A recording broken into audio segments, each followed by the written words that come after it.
In the first video, I described how student investigation leads to the discovery of the Pythagorean relationship. The central question for this video is, why should I incorporate CT encoding into this lesson? What is the benefit? Some students may see the Pythagorean relationship as an interesting thing that happens in the triangles that they build, but miss the fact that it applies to all right triangles. It's dangerous for them to walk away from the lesson with this impression. Okay, so in the first part of the lesson, they get a taste of the Pythagorean relationship, but we need to establish the fact that it applies to all right triangles. They can do this quite easily by exploring many right triangles with the Scratch code on my screen here. This code is included in the lesson below and should be made available to the students for this purpose. Here is how it works. When I press the green flag, I am asked to choose a length for side A. And I am going to just put in 6 and press enter.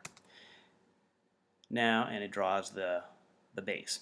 And it asks me what is the length of arm B, and I'm going to say 3, and I'm going to hit enter. You can see what's happening here. It uses my measurements to build a complete triangle. It also builds the squares on all 3 sides.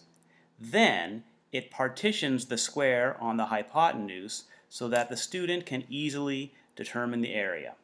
I'll just go through the process with you.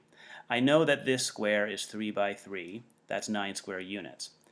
This square is 6 by 6, that's 36 square units. 36 plus 9 is 45. So I've got a combined area here of 45. When I look at the square on the hypotenuse, I see 4 congruent triangles. In this triangle, the base is 6 and the height is 3. 6 times 3 divided by 2, that's 9 square units. As I said, there are 4 triangles and they are congruent. 4 times 9 is 36. And the square in the center is 9 square units in area. So the whole square is 36 plus 9, or, once again, 45 square units. So it's fairly easy to see that the relationship investigated in the first part of the lesson is holding in this environment. By clicking the green flag again, students can investigate any number of right triangles, and the Pythagorean relationship will hold each time. As students use this code, they will come to see that the Pythagorean relationship applies to all right triangles, and that's pretty important. Now, could the teacher simply tell the students that the Pythagorean relationship works for all right triangles? Absolutely. Is it as effective as students discovering it on their own and having that aha moment? Not even close. It is so worth having students sit down in front of a code like this and come to the realization on their own so that they can build a deeper understanding of the Pythagorean relationship.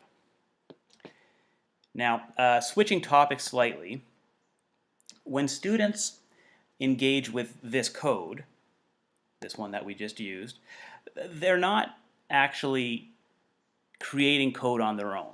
They're using a code that has been provided for them. Yes, they're tinkering with it by changing the inputs, but they're not changing the structure of the code, at least not yet.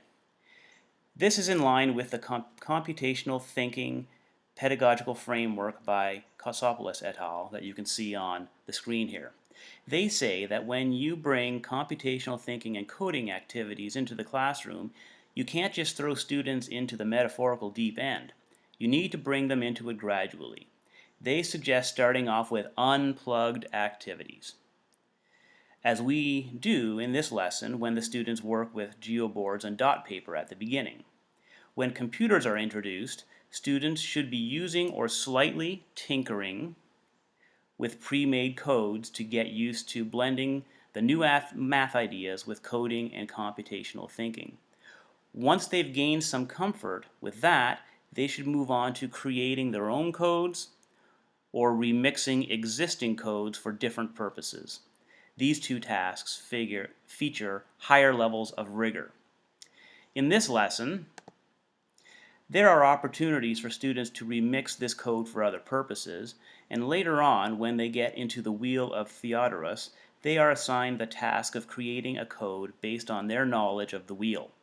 So this lesson features all 4 levels of the computational thinking pedagogical framework.